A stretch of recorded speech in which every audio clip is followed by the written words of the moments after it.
Sa ngalan ng Ama at ng Anak at ng Espiritu Santo. Amen. Sumainyo ang Panginoon. At sumainyo rin. No, paumanhin mo ho kung na-delay konti yung misa natin. Nagkaroon tayo ng konting technical problems sa internet dahil naka-live ang misa natin. Ngunit ang mahalaga na ayos na po. Aminin natin ang ating mga kasalanan upang maging marapat tayong gumanap sa banal na pagdiriwang. Sinugong tagapagpagaling sa mga nagsisisi, Panginoon, kaawaan mo kami. Panginoon, kaawaan mo kami. Dumating na tagapag-anyayang mga makasalanay magsisi, Kristo, kaawaan mo kami. Kristo, kaawaan mo kami. Nakaluklok ka sa kanan ng Ama upang ipamagitan kami, Panginoon, kaawaan mo kami. Panginoon, kaawaan mo kami. Kaawaan tayo ng makapangyarihang Diyos, patawarin tayo sa ating mga kasalanan, at patnubayan tayo sa buhay na walang hanggan. Amen. Manalangin tayo. Ama naming makapangyarihan, ipagkaloob mo sa iyong sambayanang tinipo ng iyong Espiritong Banal ang kaloobang ika'y wagas na pagtapatan at ang kapasyahang ikaw ay malayang paglingkuran. Sa pamagitan ng Jesucristo kasama ng Espiritu Santo, magpasawalang hanggan. Amen.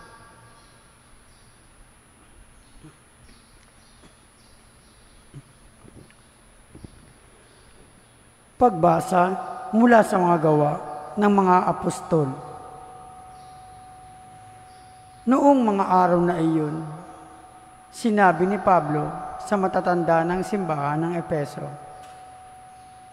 "Ingatan ninyo ang inyong sarili at ang lahat ng kanilang kabilang sa kawan, sapagkat inilagay sila ng Espiritu Santo sa inyong pag-iingat.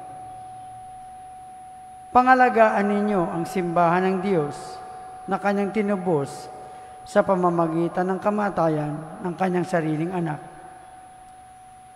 Alam kong pagkaalis ko'y magsisipasok ang mababangis na asong gubat at walang patawad na sisilain ng kawan. Mula na rin sa inyo'y lilitaw ang mga taong magsasalita ng kasinungalingan upang mapasunod ang mga alagad, at sa gayoy, mailigaw sila. Kaya't mag-ingat kayo at alalahanin ninyong tinuruan ko kayo gabi't araw sa loob ng 3 taon at maraming luha ang pinuhunan ko. At ngayoy, itinatagubilin ko kayo sa Diyos at sa kanyang salita na nagpapahayag ng kanyang kagandahang loob. Siya ang makapagpapatibay sa inyo at makapagbibigay ng lahat ng pagpapalang inilaan niya sa lahat ng kanyang pinagpaging banal. Hindi ko hinangad ang pilak, ginto o pananamit ninuman. Alam ninyong nagbanat ako ng buto upang kumita ng ikabubuhay naming magkakasama. Sa lahat ng pagkakataon, ipinakita ko sa inyo na sa pamamagitan ng ganitong pagpapagal ay dapat ninyong tulungan ang mahihirap. Alalahanin ang mga salita ng Panginoong Hesus. Higit na mapalad ang magbigay kaysa tumanggap. Pagkasabi nito, lumuhod si Pablo at nanalangin kasama nila. Silang lahat ay umiyak at hinagkan si Pablo. Labis nilang ikinalungkot ang kanyang sinabi, siya hindi na makikita uli, at siya'y inhatid nila sa barko. Ang salita ng Diyos. Salamat sa Diyos. Tanang mga kaharian, ang poong Diyos ay awitan. Tanang mga kaharian, ang poong Diyos ay awitan. Sana'y iyong ipadama ang taglay mong kalakasan, ang lakas na ginamit mo noong kami isang galang. Magmula sa Jerusalem, sa iyong tahanang templo, na pati ang mga hari dooy naghahandog sa iyo. Tanang mga kaharian, ang poong Diyos ay awitan. Umawit sa Panginoon ang lahat ng kaharian. Awitin ang pagpupurit, ang poon ay papurihan. Purihin ang naglalakbay sa matandang kalangitan. Mula nooy maririnig ang malakas niyang sigaw. Tanang mga kaharian, ang poong Diyos ay awitan. Ipahayag ang balana, ang taglay na kalakasan. Siya'y hari ng Israel, maghahari siyang tunay. Yang taglay niyang lakas ay buhat sa kalangitan. Kahanga-hanga ang Diyos na sa santuaryo niyang banal. Siya ang Diyos ng Israel na sa tanay nagbibigay ng kapangyarihan at lakas na kanilang kailangan. Tanang mga kaharian, ang poong Diyos ay awitan.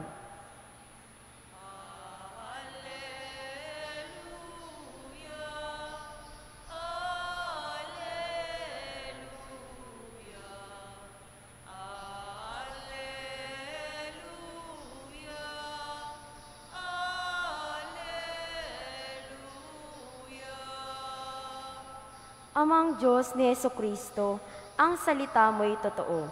Kami ay pabanilin mo.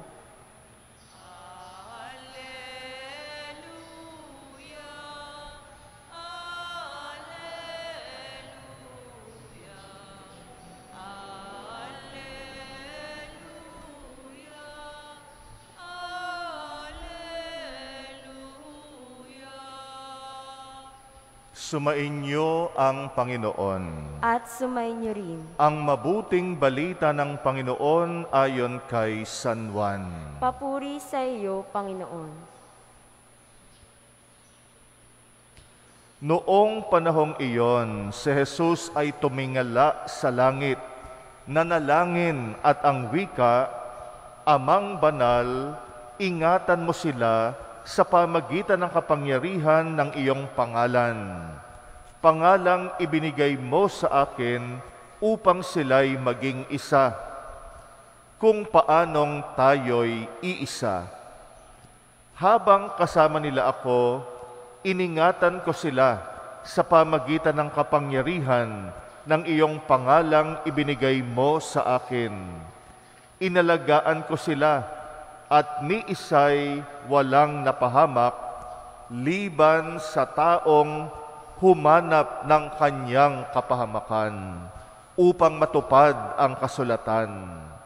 Ngunit ngayon, ako'y papunta na sa iyo at sinasabi ko ito habang ako'y nasa sanlibutan upang mapuspos sila ng aking kagalakan.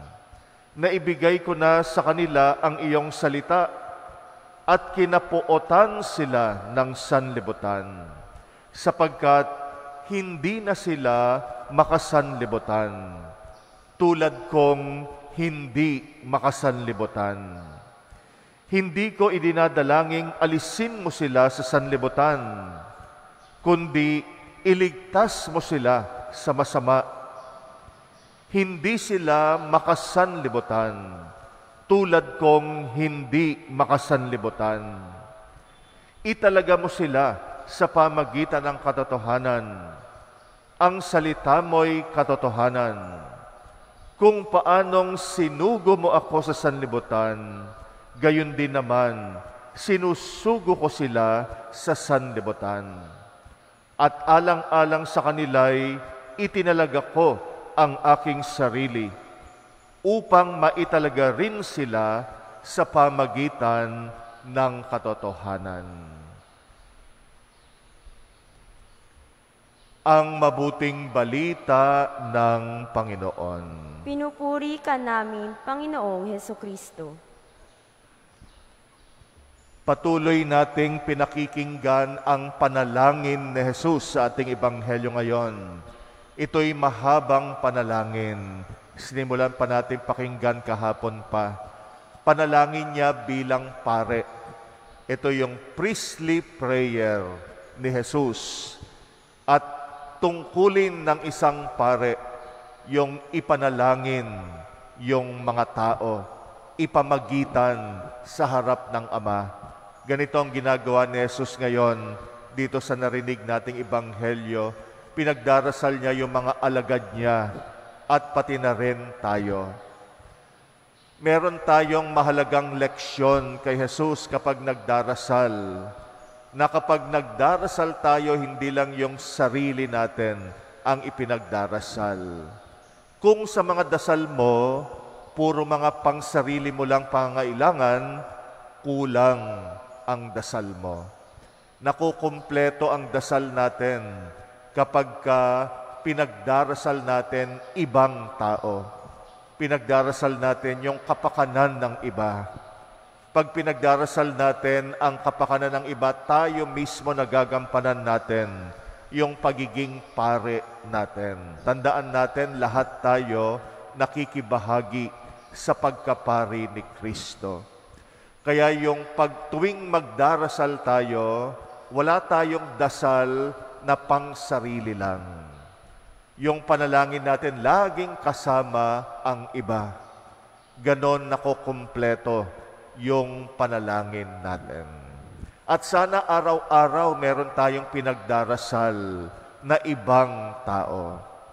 Naalala ko, nung ako'y seminarista pa, meron akong kasamang seminarista, buong taon may naka-schedule araw-araw na tao na ipagdarasal niya.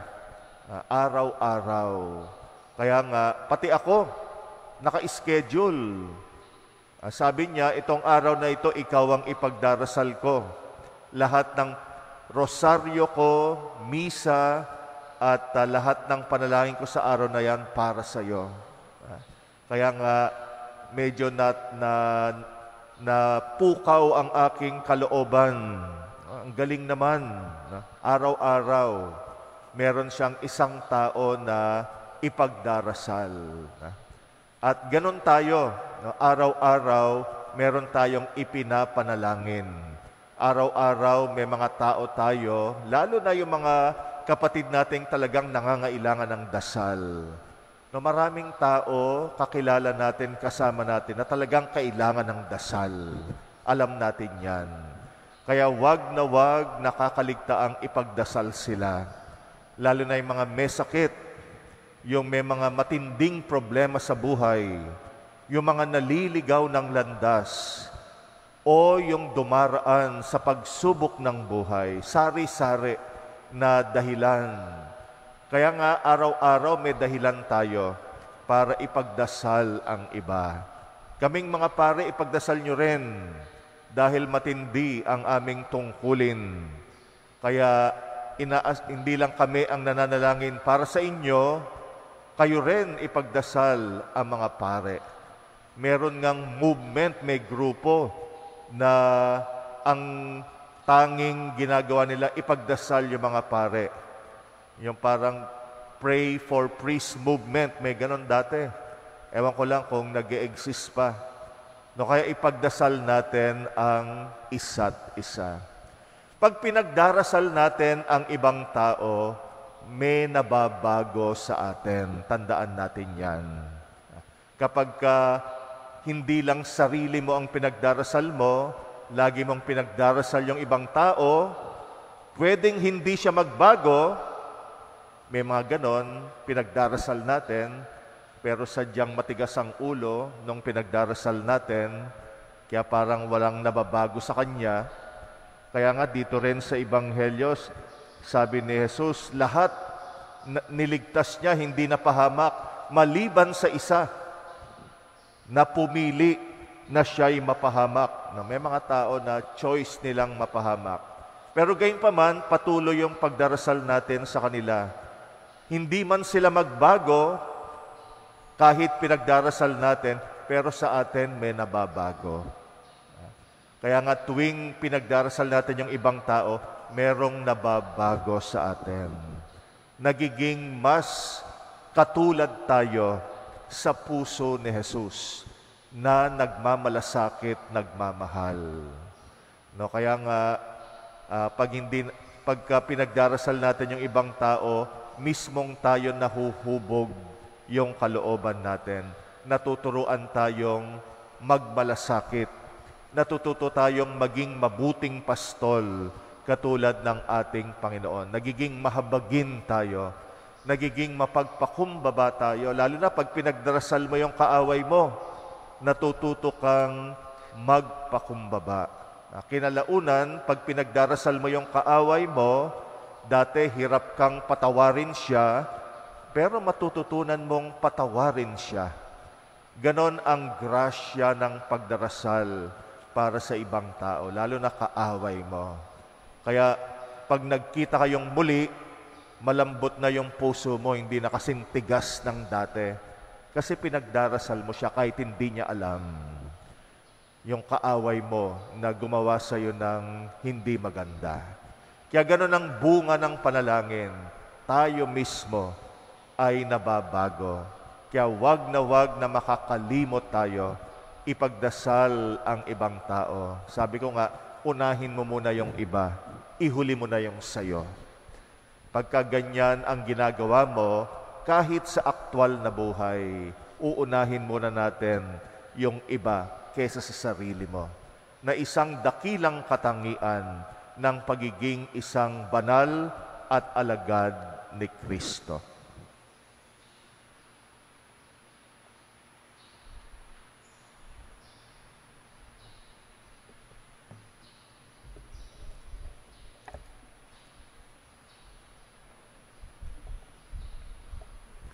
Habang naghahanda sa pagdiriwang ng pagdating ng Espiritu Santo, nalalaman natin na kahit nabubuhay tayo sa mundo, hindi tayo nabibilang sa mundo. Tinatawagan tayo ng katotohanan ito upang manalangin para sa lahat ng tao kaisa ni Kristo na hindi nagnais na maligaw, na may maligaw ng landas. Sa bawat kahilingan ating itugon, Ama, italaga mo kami sa iyo. Ama, italaga mo kami sa iyo. Ang lahat ng Kristiyano naway sumampalataya sa pag-ibig ng Diyos at makatagpo ng pagkakaisa sa nag-iisang pastol. Manalangin tayo sa Panginoon. Ama, italaga mo kami sa iyo. Ang mga naglilingkod sa bayan, naway maging saksi sa katotohanan ng kanilang pananampalataya, lalo na sa paggamit ng kanilang kapangyarihan at sa pagtupad ng kanilang mga pananagutan. Manalangin tayo sa Panginoon. Ama, italaga mo kami sa iyo. Ang mga Kristiyanong tapat sa pananampalataya, naway magsikap na maging banal sa kanilang araw-araw na pamumuhay. Manalangin tayo sa Panginoon. Ama, italaga mo kami sa iyo. Ang mga matatanda, mga nangungulila, mga may kapansanan at may sakit, naway magtiwala sa Diyos na nagpapalakas sa kanila sa pamamagitan ng init ng Kanyang presensya. Manalangin tayo sa Panginoon. Ama, italaga mo kami sa iyo. Ang mga yumao, naway mabuhay na walang hanggan kasama ng Diyos ng pag-ibig. Manalangin tayo sa Panginoon. Ama, italaga mo kami sa iyo. Tahimik nating ipanalangin ang ating mga personal na kahilingan, muling alalahanin ang mga kapatid nating humihiling at nangangailangan ng ating dasal. Ipagdasal din natin ang mga nagpapamisa nating mga kapatid sa pagdiriwang na ito.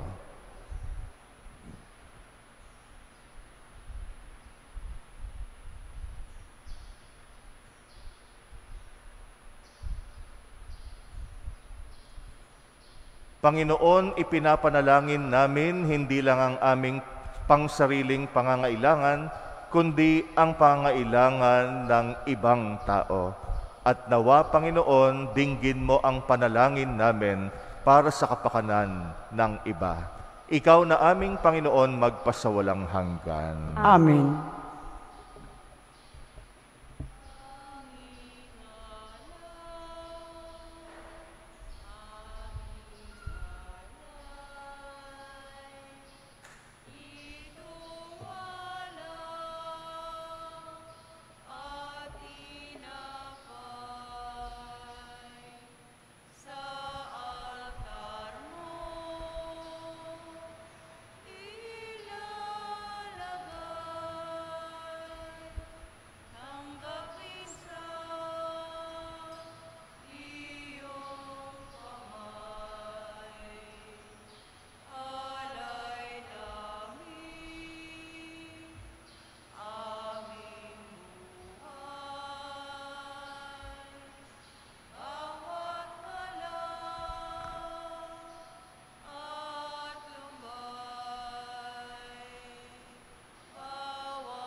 Manalangin kayo mga kapatid upang paghahain natin kalugdan ng Diyos Amang makapangyarihan. Tanggapin nawa ng Panginoon itong paghahain sa iyong mga kamay, sa kapurihan niya at karangalan, sa ating kapakinabangan at sa buong sambayanan niyang banal. Ama naming lumikha, tanggapin mong paghahain ng mga alay na iyong inihabilin at sa pagdiriwang ng dapat naming ganapin, ang kabanalan ng iyong pagliligtas naway sumaamin. Sa pamagitan ng Jesucristo kasama ng Espiritu Santo, magpasawalang hanggan. Amen. Sumainyo ang Panginoon. At sumainyo rin. Itaas sa Diyos ang inyong puso at diwa. Itinaas na namin sa Panginoon. Pasalamatan natin ang Panginoong ating Diyos. Marapat na siya ay pasalamatan. Ama naming makapangyarihan, tunay ngang marapat na ikay aming pasalamatan sa pamagitan ng Jesucristong aming Panginoon. Nung siya'y muling mabuhay, siya'y nagpakita sa mga alagad niyang mahal. Samantalang siya'y kanilang kapisan, siya'y umakyat sa kalangitan. Sa kanyang pagluklok sa kanang kamay mo, kaming mga kapwa niya'y di na rin iba sa iyo. Kaya kaisa ng mga anghel na nagsisiawit ng papuri sa iyo, nang walang humpay sa kalangitan kami nagbubunyi sa iyong kadakilaan. Santo, Santo, Santo, Panginoong Diyos ng mga hukbo, napupuno ang langit at lupa ng kadakilaan mo. O sana sa kaitaasan, pinagpala ang naparirito sa ngalan ng Panginoon. O sana sa kaitaasan. Ama naming banal, ikaw ang bukal ng tanang kabanalan, kaya't sa pamagitan ng iyong Espiritu gawin mong banal ang mga kaloob na ito pang para sa amin, ay maging katawan at dugo ng aming Panginoong Jesucristo. Bago niya pinagtiis ang kusang loob na maging handog, hinawakan niya ang tinapay, pinasalamatan kanya, pinaghati-hati niya yon, iniabot sa kanyang mga alagad at sinabi, tanggapin ninyong lahat ito at kanin, itong aking katawan na ihahandog para sa inyo.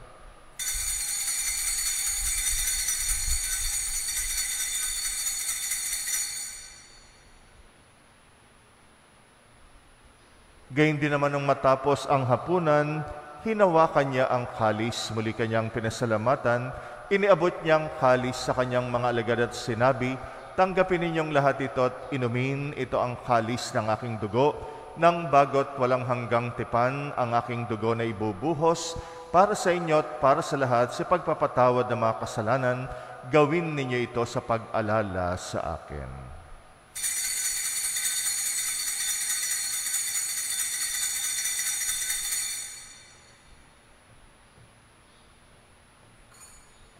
Ang misteryo ng pananampalataya.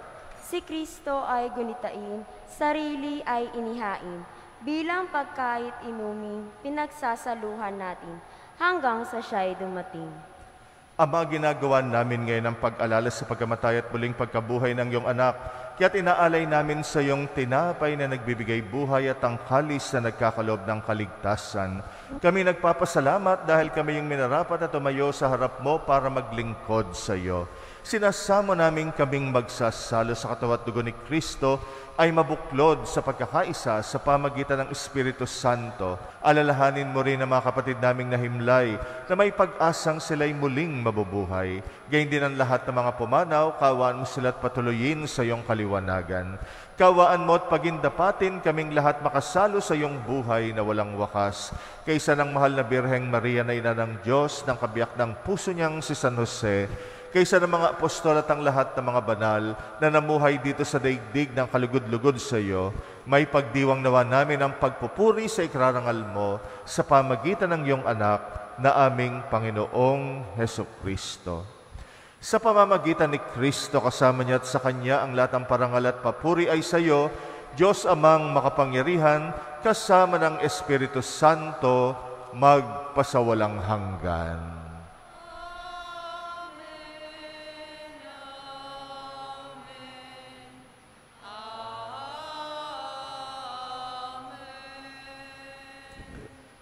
Manalangin tayo sa ating Ama sa Langit, alinsunod sa itinurong panalangin sa atin ng Panginoong Hesus.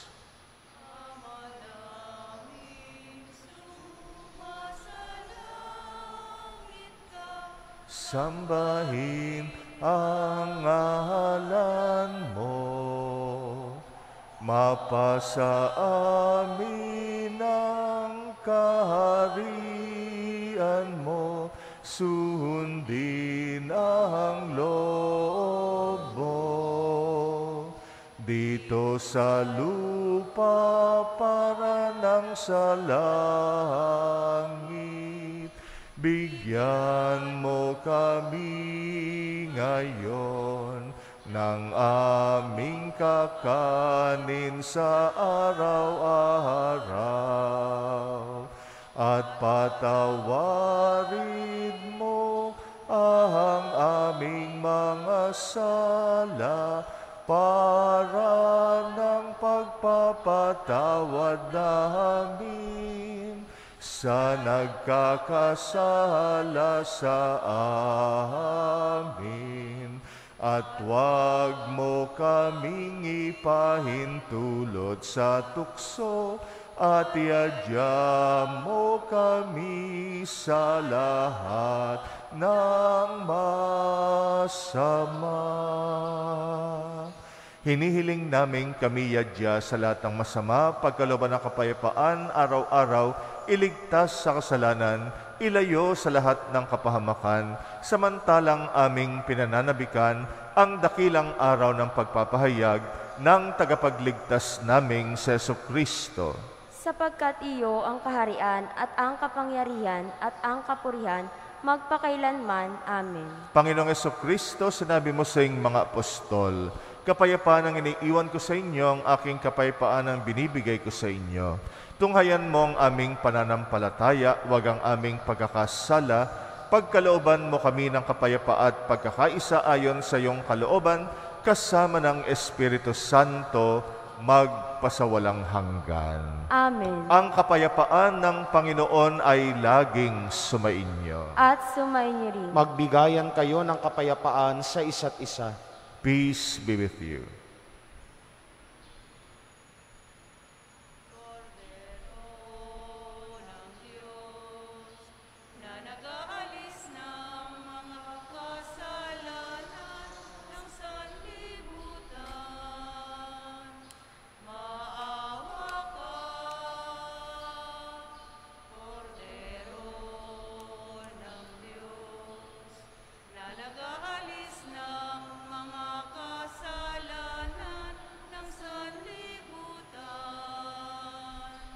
Maawa ka,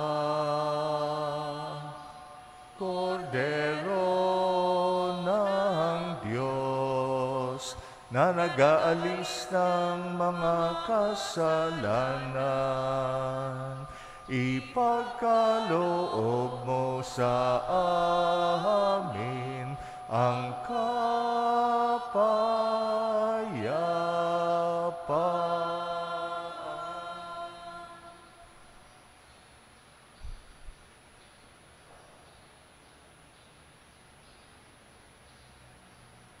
Narito ang kordero ng Diyos na nag-aalis ng mga kasalanan ng sanlibutan.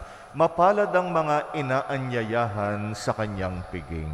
Panginoon, hindi ako karapat-dapat na magpatuloy sa iyo, ngunit sa isang salita mo lamang ay gagaling na ako.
Manalangin tayo. Ama naming mapagmahal, ang paikinabang naway laging magdulot sa amin ng iyong kagandahang loob at paggiliw, at sa kakayanan nito para kami dalisayin, kami naway marapating lagi sa iyong nakahain. Sa pamagitan ng Jesucristo kasama ng Espiritu Santo, magpasawalang hanggan. Amen. Sumainyo ang Panginoon. At sumainyo rin. Pagpalain kayo ng makapangyarihang Diyos, Ama at Anak at Espiritu Santo. Amen. Tapos na ang misa, humayo kayong taglay ang kapayapaan ni Kristo. Salamat sa Diyos.